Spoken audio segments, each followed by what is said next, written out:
5, test 49.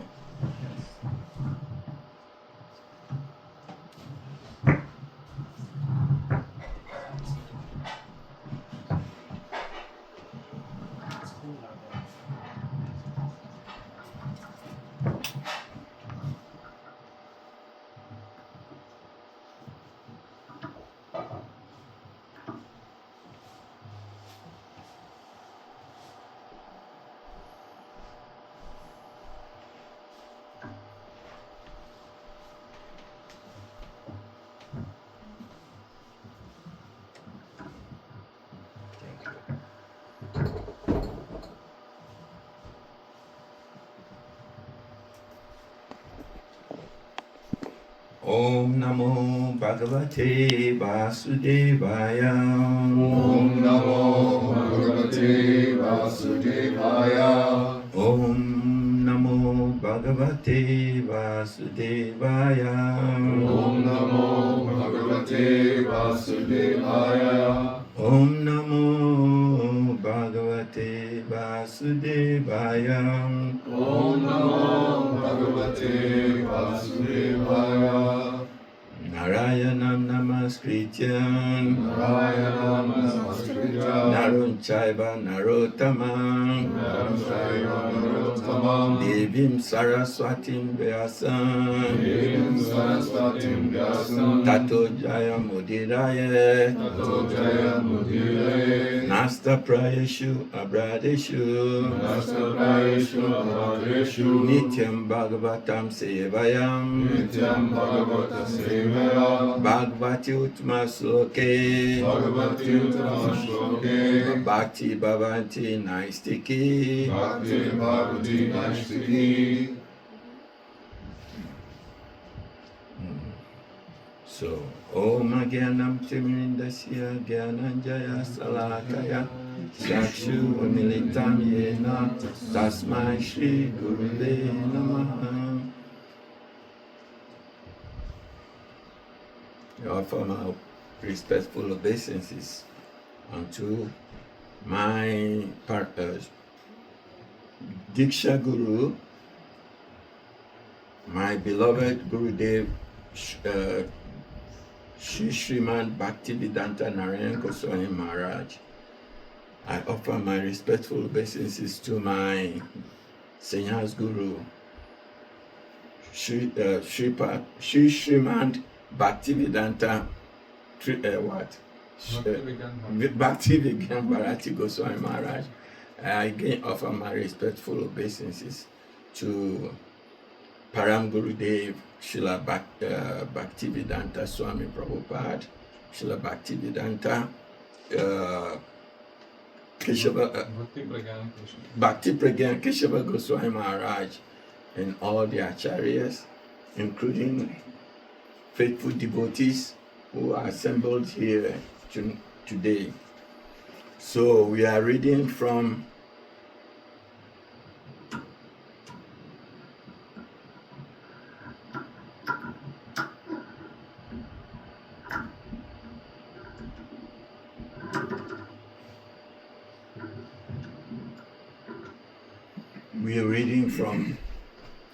Srimad Bhagavatam, which is the matured fruit of the Vedic literatures, chapter 8, text 5, verse 49. So, Yata Hi Skanda Skanam Taro Mulavasi Chanam Evam Aradanam Visnu Salvesham Atmanas Cha Hi Yatahi Skandas Sakanam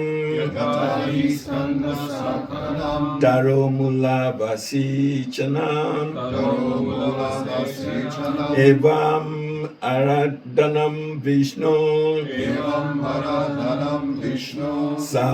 Salvesham Atmanas Chahi.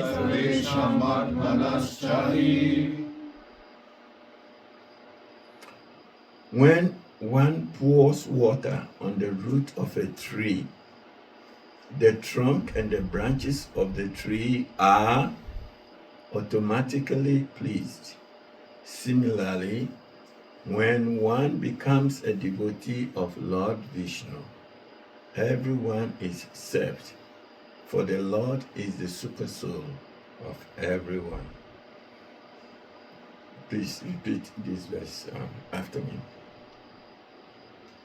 When one pours water on the root of a tree, When one pours water on the root of a tree, the trunk and the branches of the tree the trunk and the branches of the tree are automatically pleased. are automatically pleased. Similarly, Similarly, when one becomes a devotee one becomes a devotee of Lord Vishnu, of Lord Vishnu. everyone is served, Everyone is served, for the Lord is the super soul of everyone. for the Lord is the super soul of everyone. As stated in the Padma Purana, Aradhanam Salvesham Vishnu Aradhanam Param Tasmat Parantaram Dedi Tadiyanam Smarachanam. Of all types of worship, worship of Lord Vishnu is best. And better than the worship of Lord Vishnu is the worship of his devotees, the Vaishnava. There are many demigods worshipped by people who are attached to material desires. Kamaisha Tai Rita Gyanam Prapradyante Nya Devata. This is from Bhagavad Gita 7:20. Because people are embarrassed by so many material desires, they worship Lord Vishnu, Lord Shiva, Lord Brahma, the goddess Kali, Durga, Ganesh, and Surya to achieve different results. However, one can achieve all these results simultaneously just by worshipping Lord Vishnu. As stated elsewhere in the Bhagavatam 4:31-14, Yata Taro Mura Nishichaninam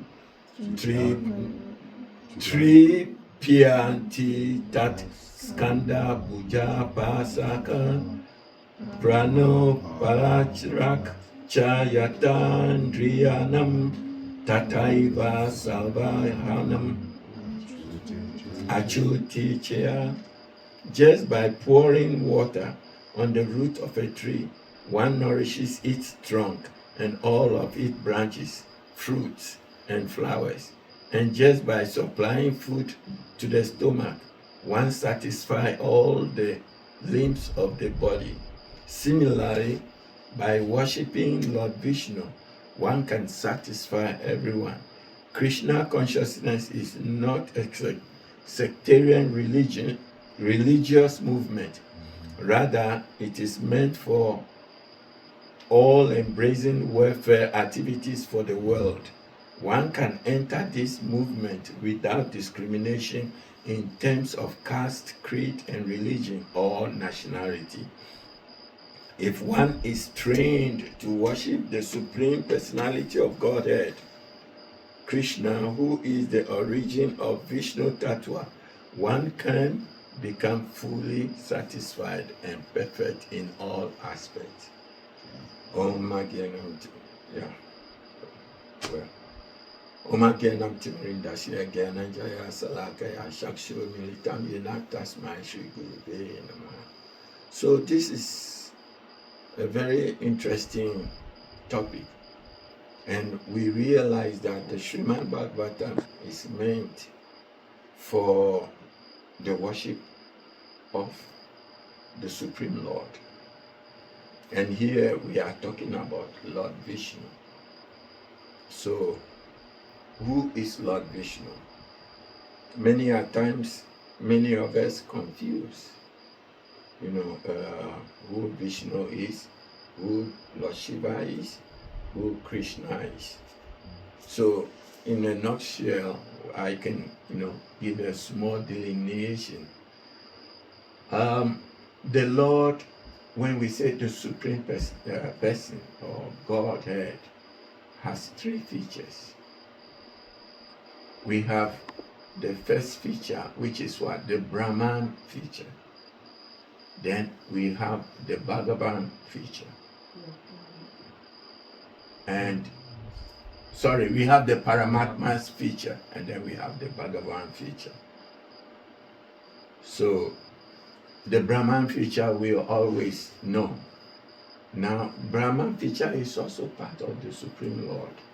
It is the effulgence of the Lord. It is coming from him. And it's coming from his Shakti, actually. So the Brahman feature is total part of the Lord. But because, it has, now, there are three aspects. The Brahman feature has, what do we call it? Can you help me, please? The effulgence, but there are three qualities in all. The Brahman has one quality, the Paramatma has two, and Bhagavan has three. My mind is going. When I remember, I will narrate it. The knowledge aspect, the Sachit Ananda, very good. Sachit and Ananda. Now the Brahman realization has the Chit, the Sat. The Sat. Paramatma has Sat and Chit. And Brahma has, Bhagavan has Sat, Chit, and Ananda. That's what I want to say. I'm sorry. I have not gone into it. So these three, though they are the supreme, but you can see that the qualities of them, the Brahman has the Sat, has the aspect of the Lord's existence. But the Chit is there, but it's in minute form, actually. Because they are living entities in the Brahman effulgence. So they have the qualities of the Chit also, but very minute. And in the Paramatma, there is the Sat and then the Chit. But the Chit is also not full. But in Bhagavan, we have Sat, Chit, Ananda in full. Now, within the Bhagavan, there are different levels of Bhagavan. Now, how is it like that? We understand that when the Lord wants to manifest his Leelas, first he manifests, Radha, and I'm going to this one, Balaram. And from Balaram, the first Chatodyoha of Vasudev, Vasudev, Sankarshan, Pradyumna, and Anirudra. These four.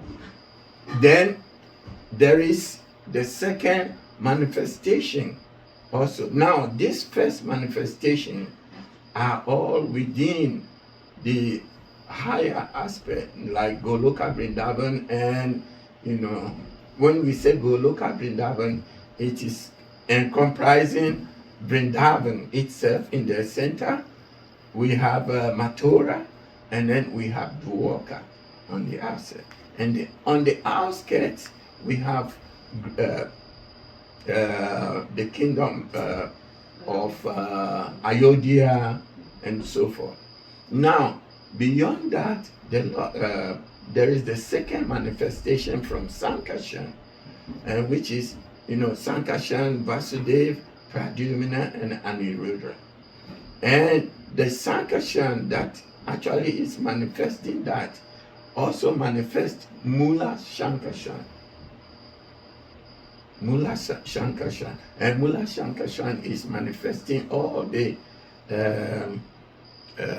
Vishnu forms in Vaikuntha, the Narayan forms.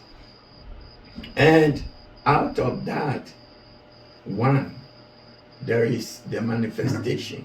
Again, the Sankarshan form, Mula Sankarshan manifests Mahashankarshan. And that is Mahavishnu. And from Mahavishnu, he desires to create the material world. Three forms also manifest from him, and two forms. He himself, Gabdakasai Vishnu and Shirodakasai Vishnu. You follow me? So you can see that there are many Bhagavans, and all these forms are Bhagavan. Now, from that, even from the manifestation, the grants of the Lord, Mahavishnu, at Mother Nature, that first grants, the hero of it is Sadashiva. And Sadashiva himself is also Bhagavan. You follow me? Sadashiva himself is also Bhagavan. Now, Sadashiva, his manifestation grants at material nature is the grant that is transformed, into the material nature is Lord Shiva. It's a pervaded reflection. But that is why we say in the material world, Lord Shiva is like milk, yogurt. It's not pure milk. Yogurt means he's been a little contaminated. But also, he is also Bhagavan, one way or the other. Many people consider Lord Shiva. Actually, we consider Lord Shiva to be part of the Vishnu, Tattva. So with this, we are delineating all this. So when we come to the the Bhagavan Tattva, we can see that who is the highest? Lord Krishna. So, and we are saying that if we want to get who is the highest aspect of, even in Krishna, we have Vasudeva Krishna. So Vasudeva Krishna and Nandanandana Krishna, who is the highest? Nandanandana Krishna. And Nandanandana Krishna has some qualities or capabilities that the rest don't have.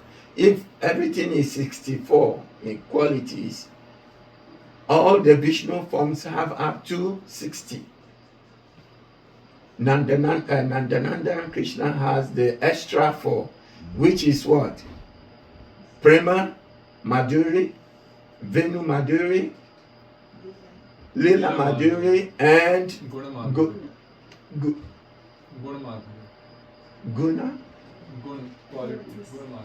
Madhuri. Lila Madhuri, Venu Madhuri, Rup Madhuri. Yes, it's not. Yeah. No, there's no Guna. There are 4. Yeah, no Guna. In ISKCON, we say Guna Madhuri. But it is Rup Madhuri, Prem Madhuri, Lila Madhuri, and Venu Madhuri. No Guna.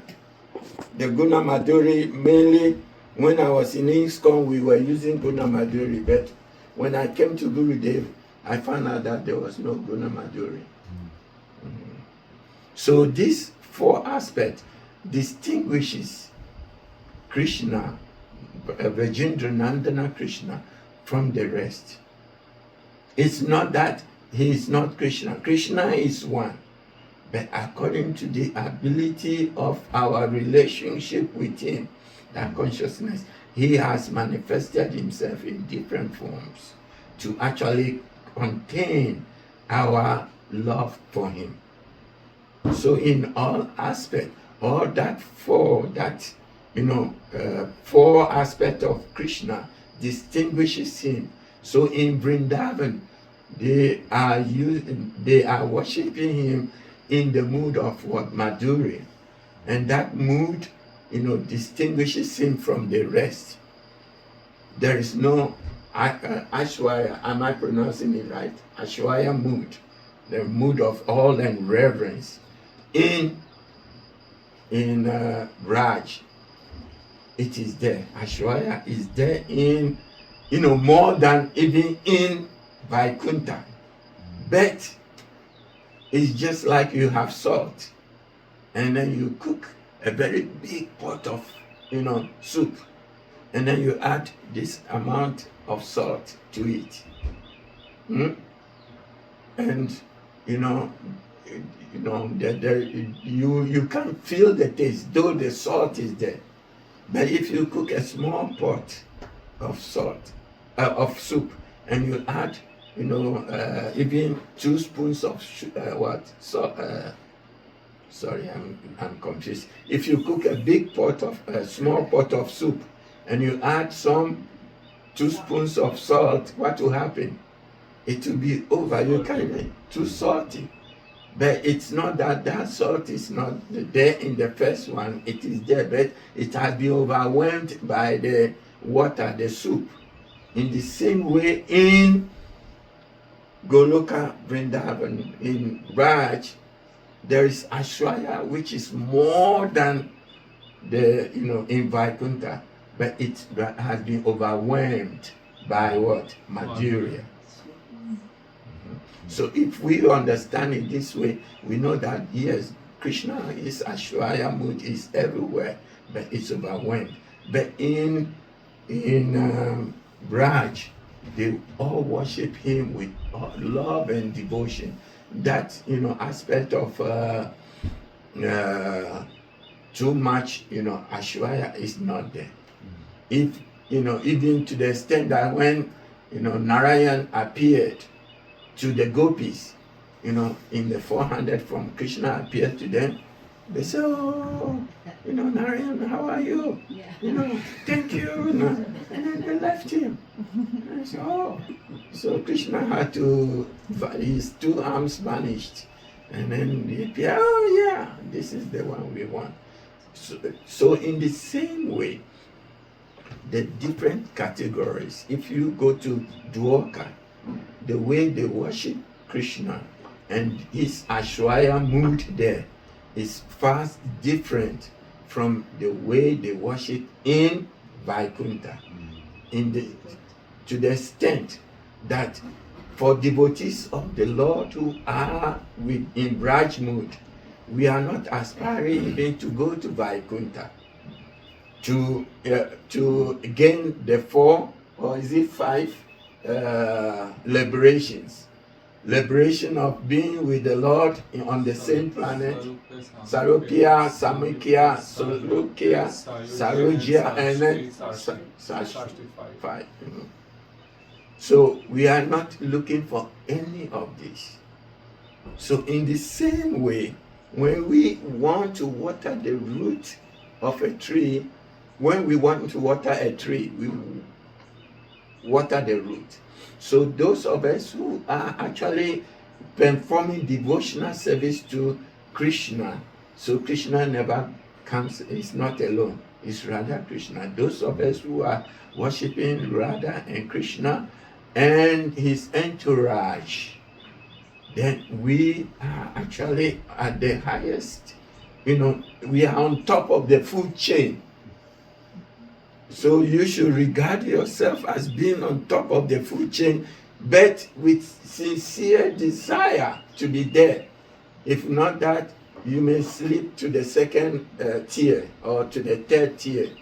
So those of us who are even worshipping Krishna, on the altar with too much oil and reverence, and sometimes our destination is not Raj. We may go to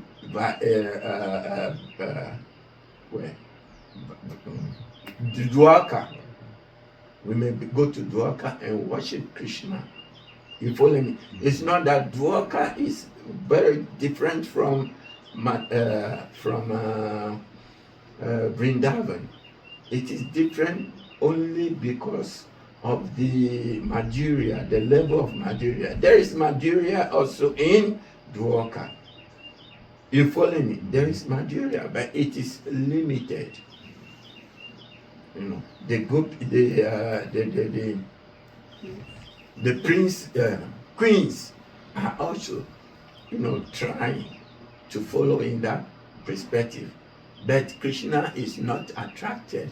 And even Vasudev Krishna, when he's in Dwarka and sleeping, sometimes he's calling, you know, the gopis. He's calling on the cows. He's calling on Mother Yashoda, you know, in his dream. So the queens are very, you know, agitated. Why? We are so beautiful. We have all, you know, everything to satisfy this man. You know, but every time he's sleeping, he's rather calling on, you know, the gopis. Yeah, even village girls. And we are very sophisticated. Huh? Are they not sophisticated? We dress well. Can you compare city, you know, ladies with the village ladies? Village ladies are very simple, simply dressed. City women, makeup and everything to make themselves so beautiful. So this aspect, you know, is there, but we are not, you know, interested. Krishna is not interested, really. So those of us who are trying, we are all trying to see whether we can come into the Gan, the, you know, the Vaishnav mood of the devotees. So if we can be able to understand the nature of pure devotional service through the agency of our Guru Varga, then our level of understanding this, the aspect of the Lord will be more, you know, enthused. We will be enthused by this. So, yes, Krishna, yes, go ahead. So you're saying that when we serve Krishna, then as you explained so nicely, all these Vishnus and all these avatars are automatically they are accept. served. Yes. Because the roots are Krishna, and when you give water to the roots, then the trunk and the branches and they all get nourished. So we don't need to worship anyone else. Yes. And also the demigods, in, for instance, Prabhu will tell you in India, you know, demigod worship is so, you know, prominent. And even if not, you know, like when you go to the temple in Delhi, you know, they have Krishna temple, and on the side, Prabhu was telling me that the temple was there already. They had Hanuman, and then they have Shiva. You know, Shiva first, then Hanuman. So people, after worshiping from the Krishna temple every morning, the moment we finish, I look around and everybody, there's nobody. And I'm wondering, where have they gone? Then I'll be hearing another, you know, kirtan going on. And I'm asking, and I went to look, and I see them all there worshiping, you know. Yeah, so, and I'm saying, where are they going from this temple to the Shiva temple after? Then somebody told me, oh, this is our temple also. And I said, oh, that actually makes it and I went there also to visit. It was very nice. So this is what we should be doing. Just worship Krishna, the son of Nandana. And when we worship everyone else, all the Vishnu forms, everybody else will be satisfied. And the question, yes. How do we make sure we don't end up in Vaikuntha? How do we make sure we don't end up in Vaikuntha? So you make sure all the devotees that you are associating with, or the sadhus, are actually in the mood of, Radha and Krishna, in, Braj, having the mood of Braj. If not that, our mood may even be, sometimes the mood of Dwarka, Mathura Dwarka.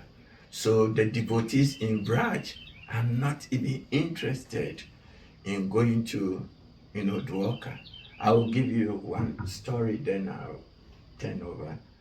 There was a very powerful Brahmin who was in Radhakund, and he was loved, by all the associates over there. And he was very powerful. They all regarded him as, devotee of Krishna, Radha Krishna. But in his heart, he had the desire to go to Dwarka, to go and see the, Krishna there. So what happened was that Krishna fulfills everybody's desire. Some friends were going, and they said, "Oh, please, can you come with us to Dwarka?" And he said, "I don't have any means." "Then we will provide for you." So they provided for him. He went to Dwarka. And when he went there, I forgot what, he was stamped with... When you enter Vrindavan, they put like a hot marks of the conch and the chakra. Or when you go on to... the arms. Like when you enter, that's, So that's what they did to him. They branded him, branded, yeah. And when he came back from Dwarka, everybody saw these signs and they shunned him. They really did shun him. And he lost his ability to even, do bhajan in the mood of Brijabasi. I heard that from that story, maybe you that Radharani came in his dream and he said, "Now you went to Dwarka," because she was actually Radharani. And he said, "Now this body I cannot, you cannot do this. So you have this body." Wow. So you can see, even Dwarka. So we should use this as an example, It's not that we can't go, but when we go there, our mind should be on Braj, not, on Dwarka. But the good news is when you come to Braj and you enter, then these ladies, they stamp you, Radhe, Radhe, Radhe, on your cheeks, on your forehead, Radhe, everywhere. So you get stamped there, so you're safe. Safe. I thought I had it understood. This verse kind of confused me again. So, like she said, and you said that for us to please all of the other Vishnu forms and all of the demigods, we only have to water the root. That's to worship Krishna. But the verse says Vishnu. To worship Krishna is Vishnu also. Yeah. Krishna is Vishnu. So the ultimate is Vishnu. But because we have Krishna, so we call the rest Vishnu forms. But the head of the Vishnu is Krishna. So he is also Vishnu. Okay. Yeah, this is one point which confuses a lot of people. So, I think you had asked this question earlier also. And I thought I understood it at the time. Yes. So, in there also, so when it says Vishnu here, it's mentioning Vishnu Tattva. Right? So,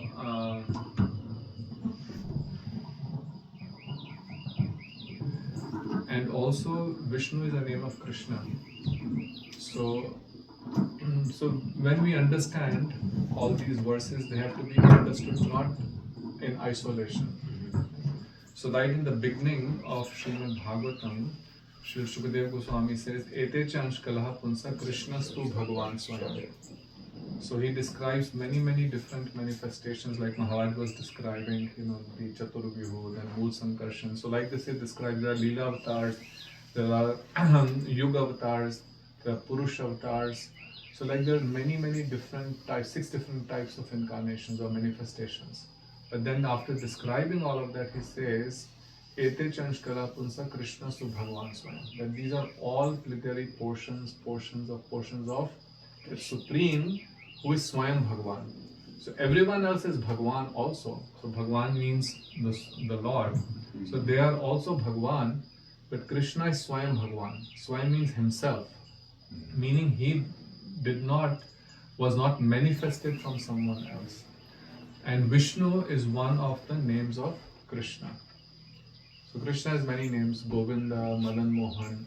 And Vishnu is also, because Vishnu means that one who pervades every thing. So this is a name of Krishna also.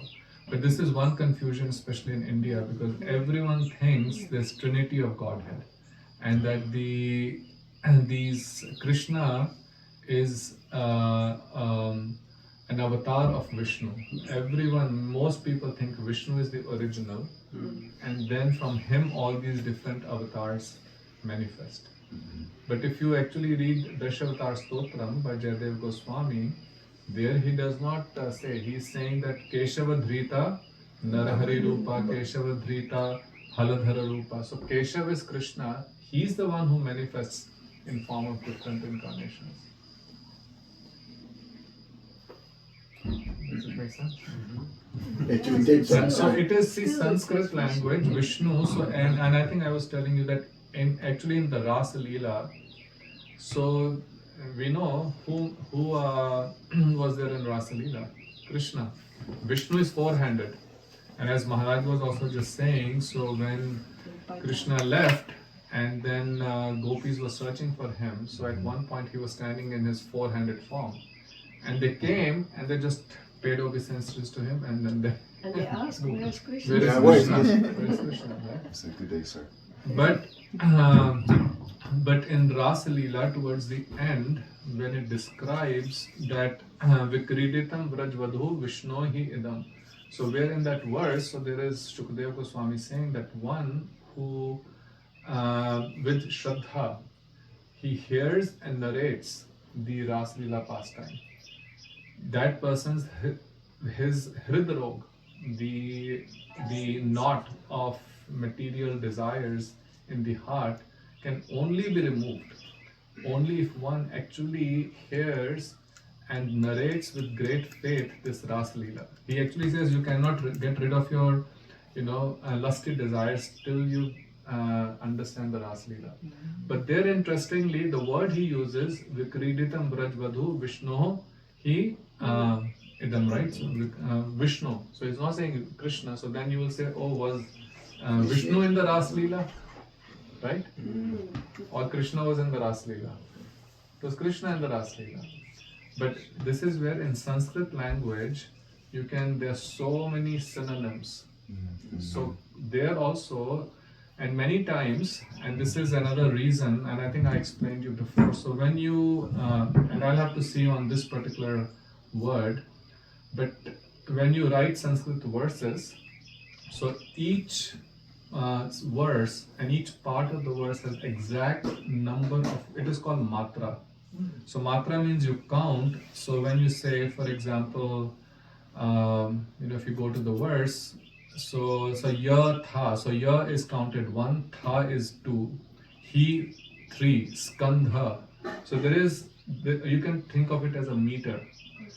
So you count so in Sanskrit, there are two things. There are syllables and then there are swar, or the sounds. And there are specific rules how you count them. So you count the sound with the word, with the original letter. And so this is, when you count it, so each verse has 4 parts. The first line has 2 parts and the second line has 2 parts. So there are 4 parts in each verse. And the count of the matras is exactly the same in each part. Exactly the same. Okay? That's one of the fundamental parts of Sanskrit grammar or rules. So sometimes a different synonym will be used so that the number of matras are balanced. You understand? So Krishna, so Vishnu here does not really meaning that four-handed Lord Vishnu. It actually refers to Krishna only. Because elsewhere it is very clearly stated that Krishna is the supreme and everyone else manifests from him. And then that slok of Shiva telling to Parvati, Vishnu says that also you worship again Vishnu is mentioned there. Aradhana. Aradhana. Yes, I think if when you go further down, Aradhanam Savish. And the next, if you scroll down. Yes. Wasn't it there? Yeah, there is a verse here. There's a bit. He has a control, so.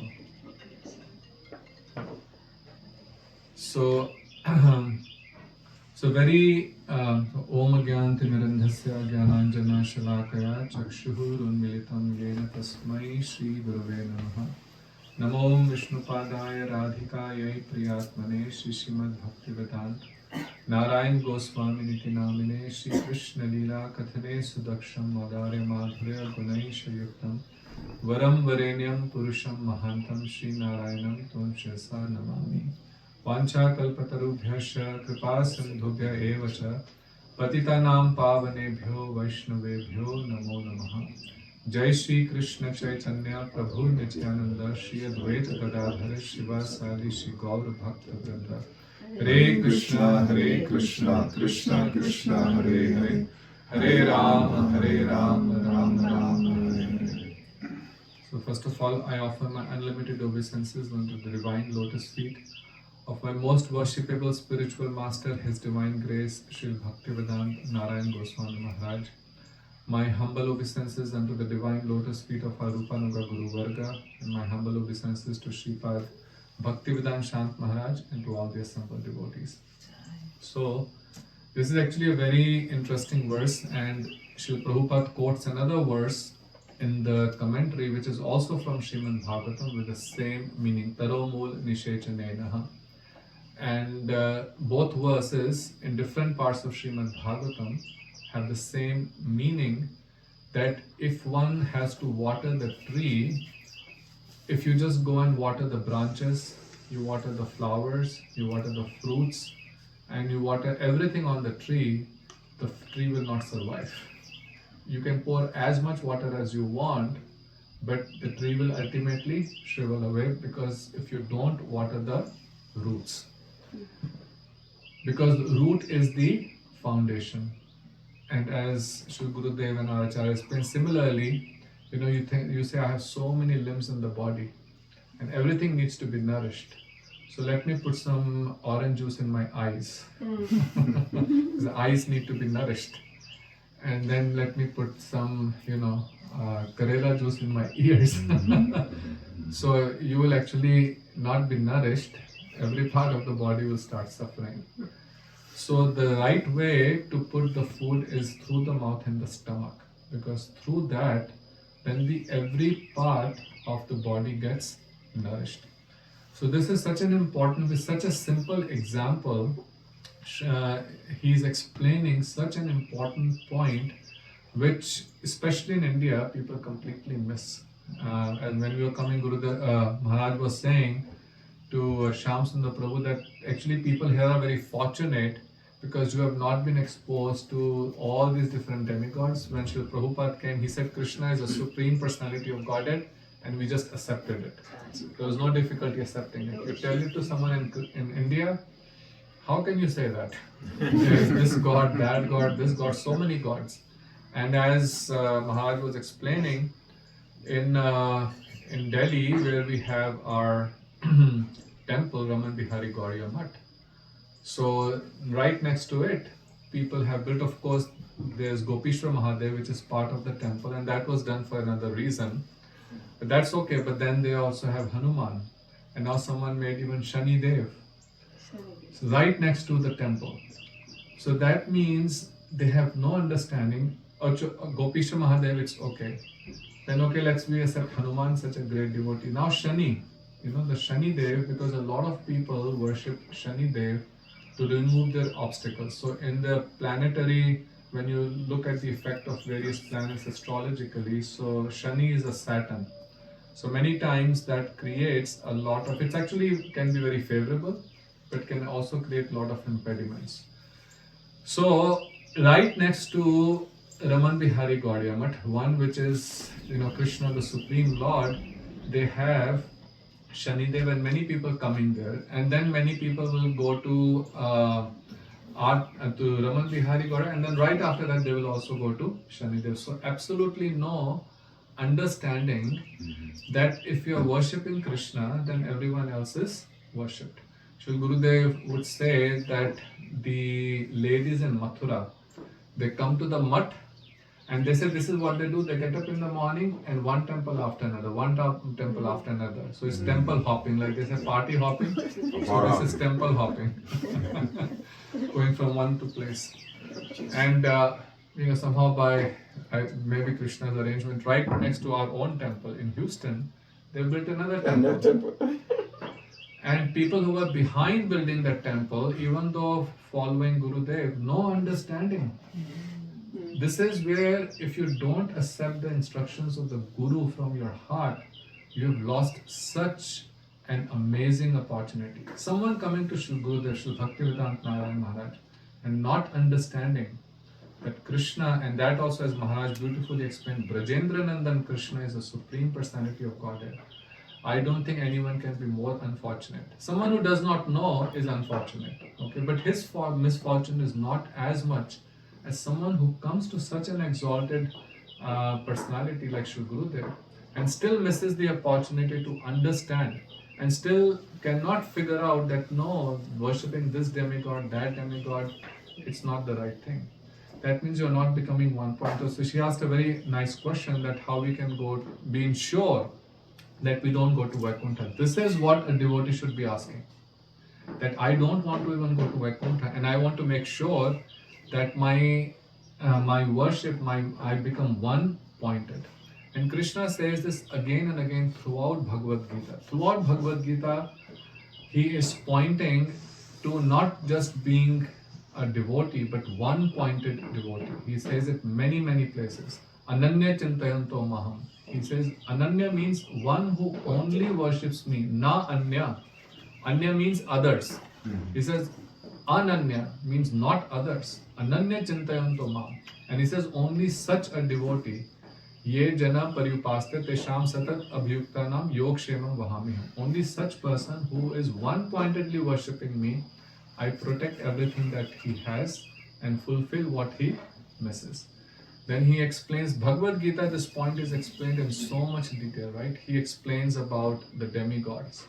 And then he says those who worship the demigods, like Srila Prabhupada also quotes in the verse Kamai Taite Hrityajnana Prapadante Anya Devataha, that those who have other material desires, they are the ones who are Kamahi Taite Hrityajnana, means their knowledge has been stolen by all kind of lusty desires. And that's the reason they worship all these different demigods.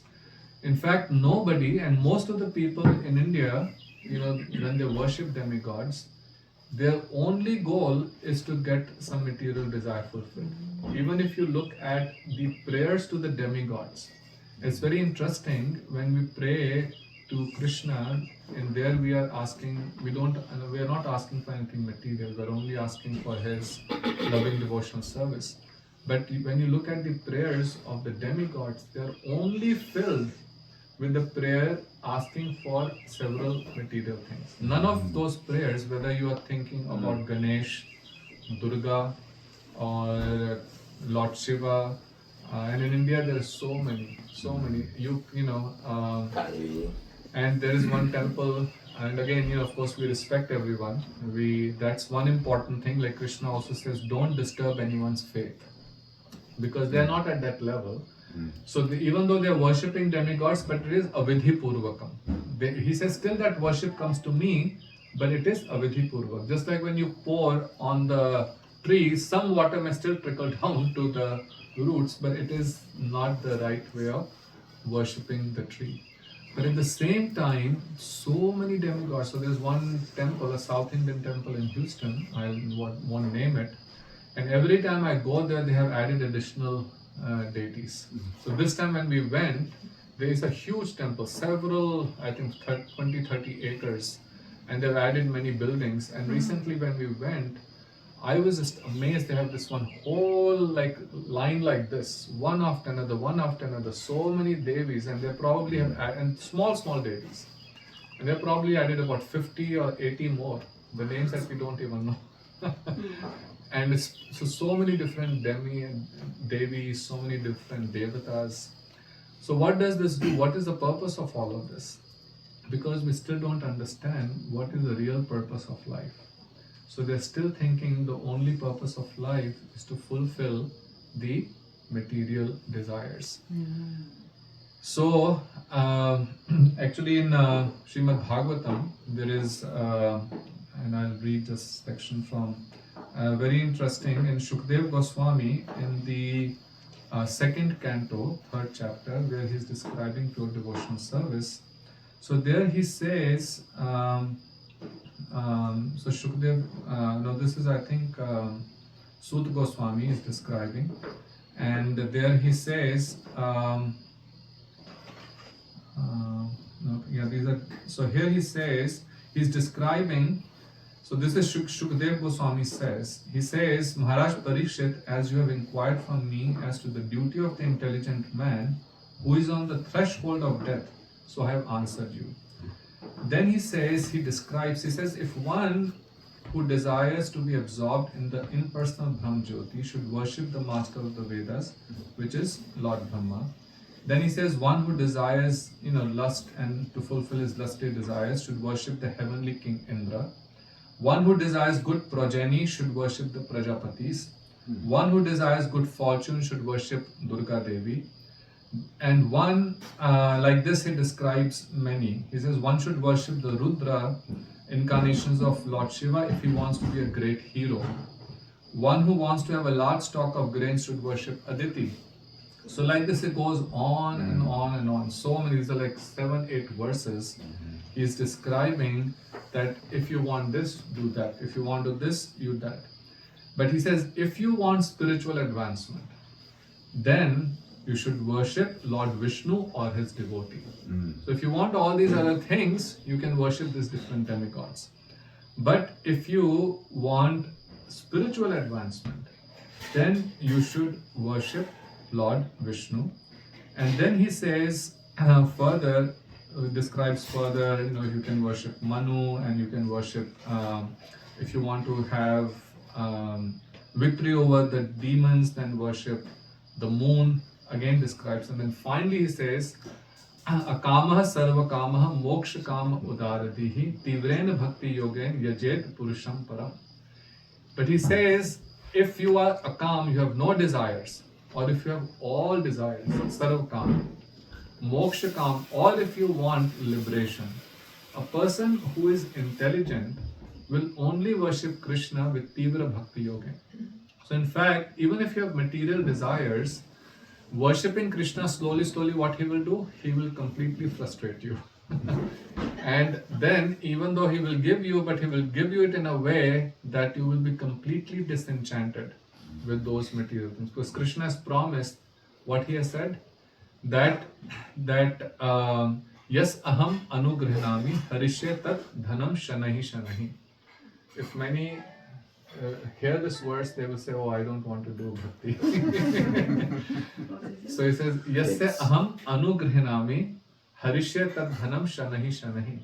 That one with whom I am very, very pleased, I slowly take away everything from him. Oh, pardon. Yes. He says, tat adhanam tyajam swajanaha dukh dukhitam. So this person, when he becomes penniless, then all his relatives reject him. And then he gets one suffering after another. But then he gets Krishna. Because what Krishna is doing, he's trying to make sure that you have everything. So Gurudev, recently I was listening to his lecture, and Gurudev was saying very nicely, he says, when you start seeing in your heart what do I have attached to? I am attached to this. But he says when everything goes away and then the only possession you have left is Krishna. He says that's when we become one-pointed. Right now, if we sincerely look within our heart, we have so many attachments to my bank balance, to my car, to specific clothes, to my mobile phone, so many different things, all of us, right? But someone like Gurudev, and we saw, right, how he was not attached to anything, just one attachment. Only to his water pot. To his what? To his internally not attached. So this is basically this verse is saying that we need to become one-pointed, and one-pointedness only comes when we understand that worshipping that first of all there is only one supreme, right?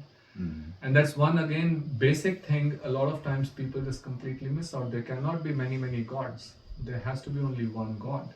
He can manifest in many ways, but there cannot be many different gods. There has to be one.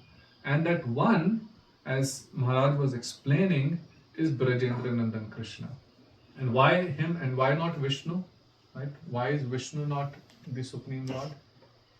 Because Krishna embodies everything. He has every aspect within him. So there are 14 rasas. So rasa means mellow, a transcendental mellow. There are 12, not 14, 12. So 5 are called primary. Everyone knows that, right? Shant, Dasya, Sakhya, Vatsalya, and Madhurya. So those are 5 main, and then there are 7 which are secondary. Hasya, Raudra, Vibhatsa, like this, there are 7 which are secondary. So when Krishna, now tomorrow we have Nrsimha Chaturdashi.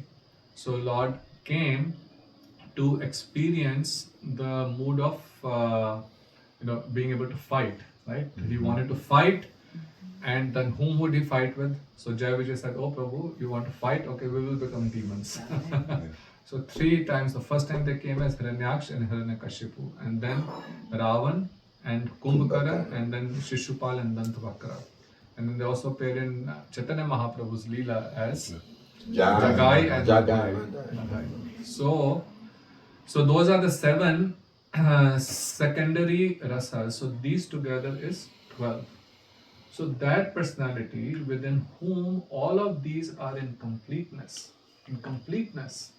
that personality has to be the original one, right? And that original, all the scriptures say, is Krishna. Ishvara Parama Krishna Satichit Anand Vigraha Anadi Radhi Govinda Sarvakaran Karana.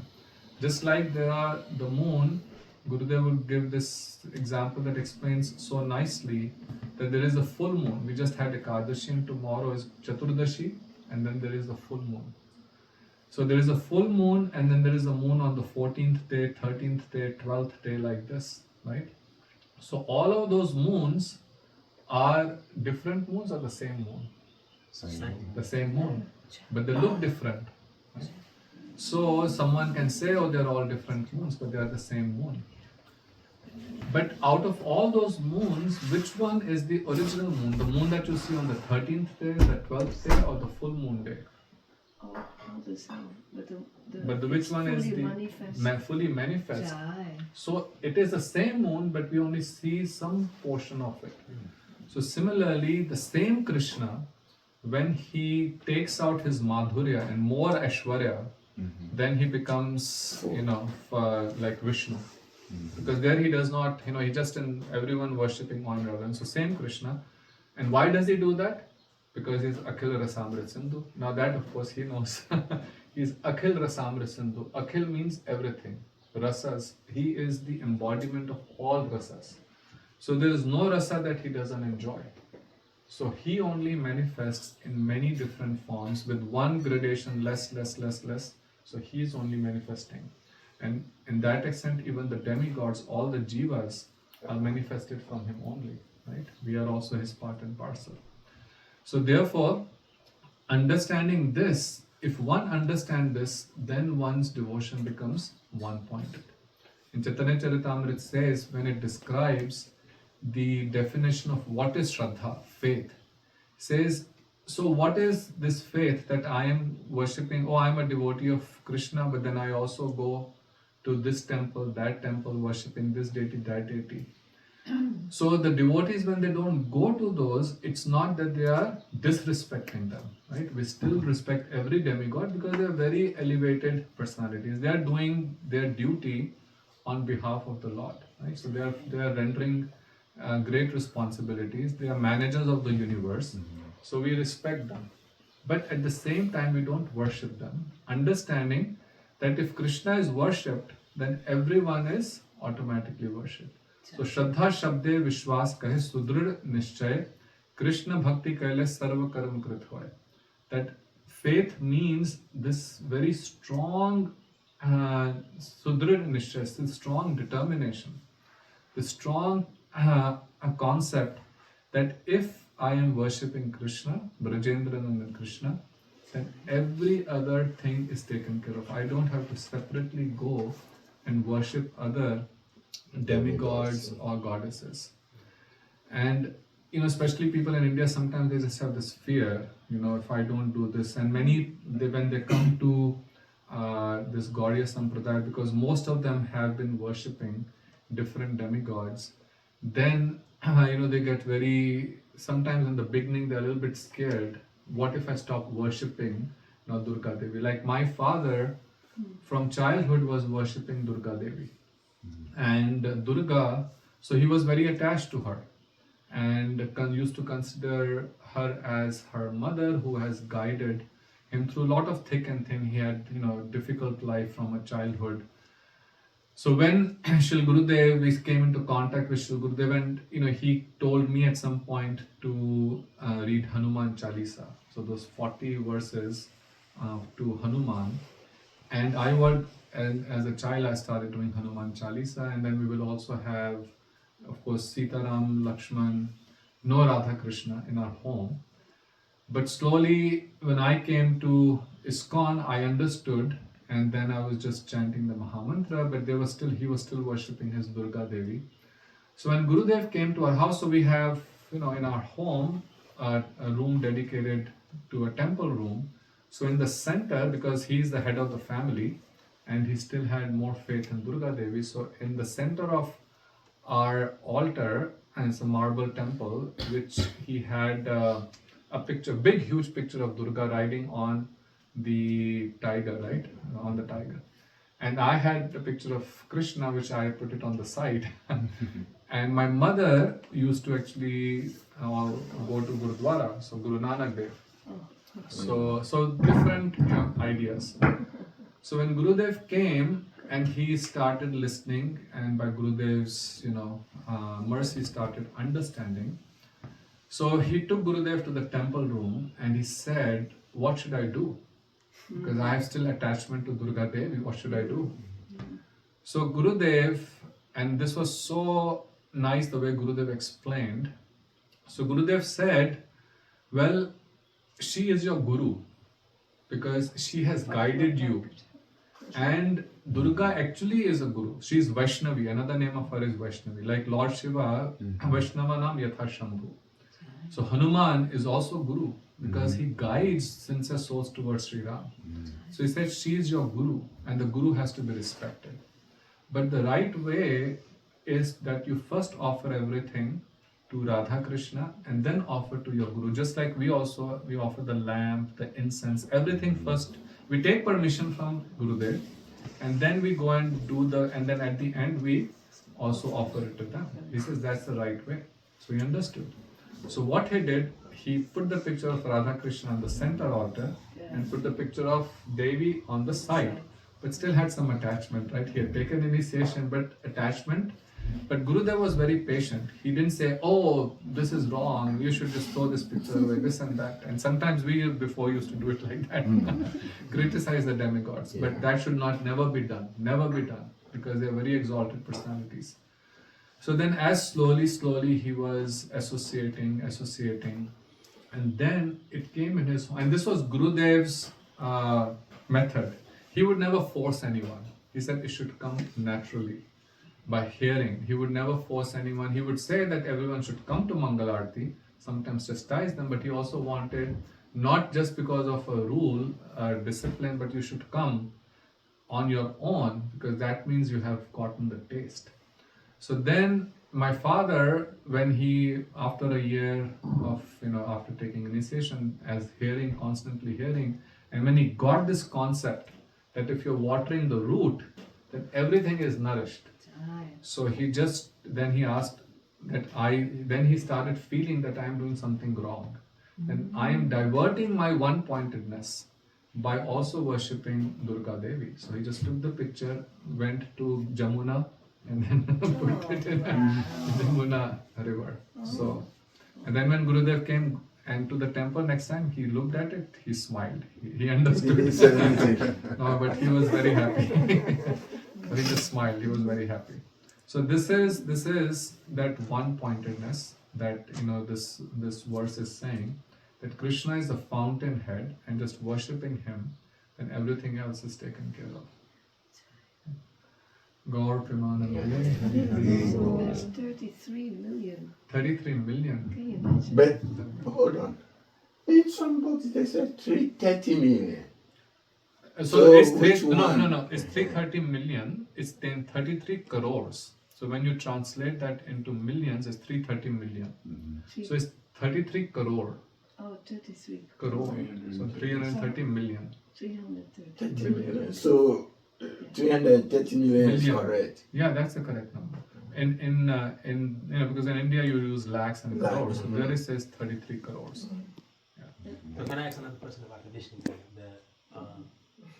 So is Vishnu a name of Krishna and also an expansion of Krishna? Yes. And so when we're reading the verses, how do we know which Vishnu is being spoken of? If it's being spoken of, I mean, we know it by context. Yeah, and that's why we need to hear it from an acharya, from devotees, right? That's why we cannot understand the scriptures on our own.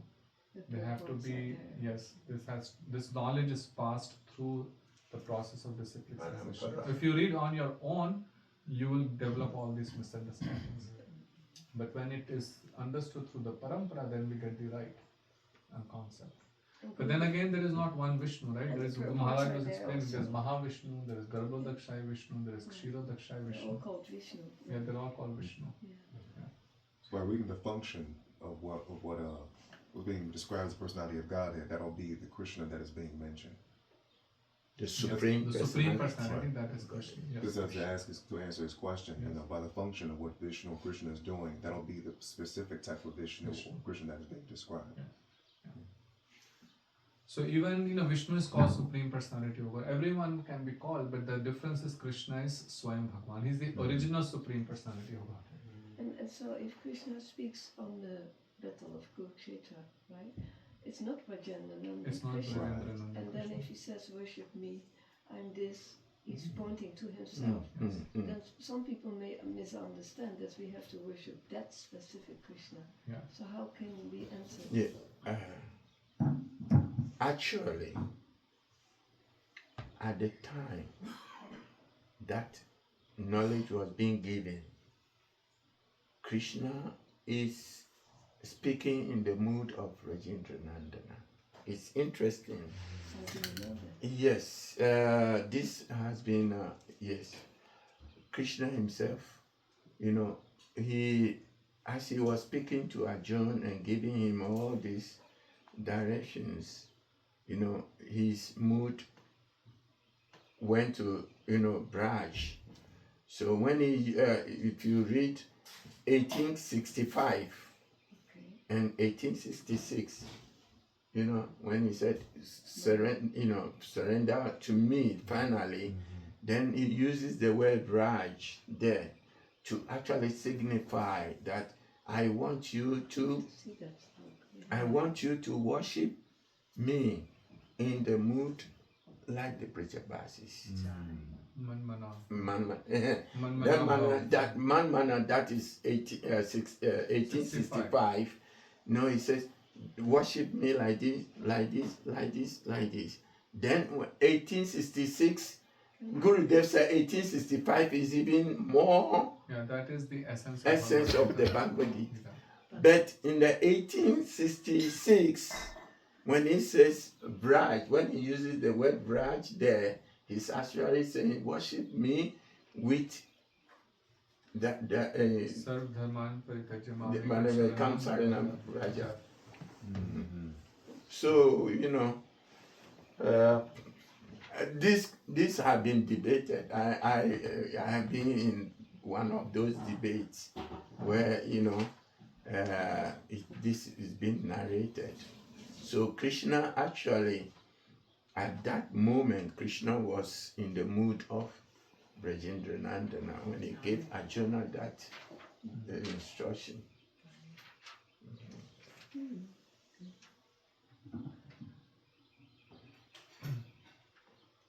That's right. And again, Maharaj, because everyone has a specific sthai bhav, one specific and constitutional position. So when he's saying worship me, whatever that particular living entity's constitutional position is, but that is still related to one form of the Lord, right? Yes. So when he's referring to himself, then he's not necessarily meaning that everyone worships Krishna, right? Because Hanuman worships is also worshipping Krishna, but in his form as Ram. So when he's saying me, he's including everyone within himself. Like in Brit Bhagavad Amrit, when Narad Muniji is going and when he comes to Hanuman saying that you are a great devotee, he says, no, I'm not a great devotee. Greater than me are the Pandavas. Right? So, and then he says, okay, let's go along to see the Pandavas. But he says, no, I am happy worshipping Sri Ram the way I am. So this is, sometimes this gets confusing because we are thinking from our perspective, it's this or that. But it's not like that, because ultimately Krishna embodies everyone within him. And he only is manifesting in different forms. Right? So it's not that the Ram form cannot be worshipped, but it is the mood of that particular devotee, his thai bhav. What we are discussing, or what has been discussed, is in the mood of being devotee of Krishna, Radha Krishna. But those in the mood of Vishnu, worshipping Vishnu, they will take it to that level. Because when they read that verse, Sarv Dharman Parityajya Mamekam Sharanam, those who are in the mood of worshipping him in Narayan, they will say that Krishna is saying in this verse that worship me in that Narayan form, and he manifested his universal form. Narayan form, because now since we are worshipping his Brajendra Nandan form, so we will take the meaning as, worship his form. And also when Arjuna was frustrated seeing the Virat roop and looking at Virat roop, he was please Lord, I'm totally flabbergasted with this. Please, can you show me your two-handed form? No, first your original. Four-handed. So Krishna went first to the four-handed form. And he said, that is okay. Can you go with that? So that again shows the original is the two-handed. So he went back to the two-handed. So even the four-handed, which is the Vishnu form, Arjun didn't want to even see that.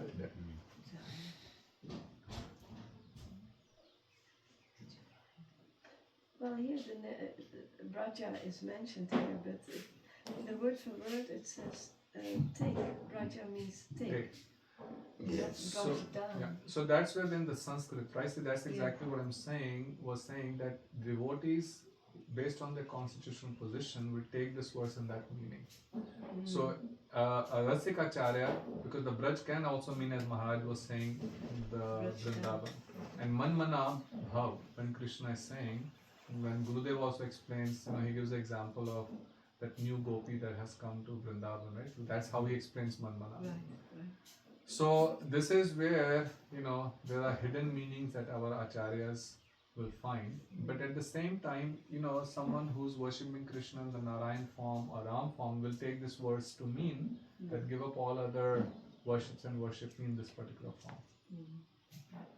So this is Tattva Vichar and Ras Vichar.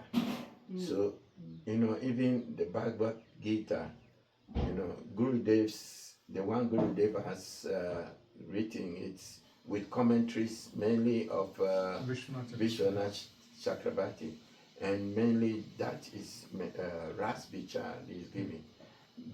Guru Prabhupada gave his with Baladev Vijayabhushan, which is mainly Tattva Vichar. Yeah, that's true.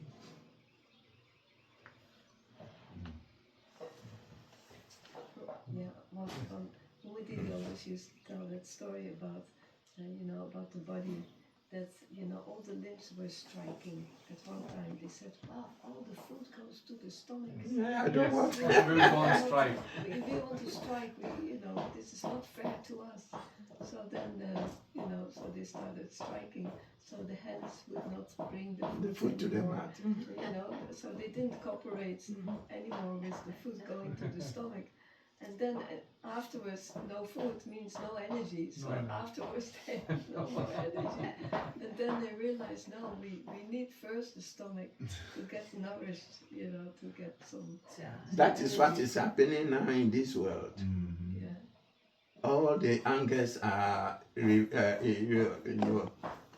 say, I don't want to serve, so nobody wants to. So the world is going to renewation. Nobody wants to serve the center. Jayo. Shri Gurudev ki jai. Hare Krishna, Krishna Krishna, Hare Hare.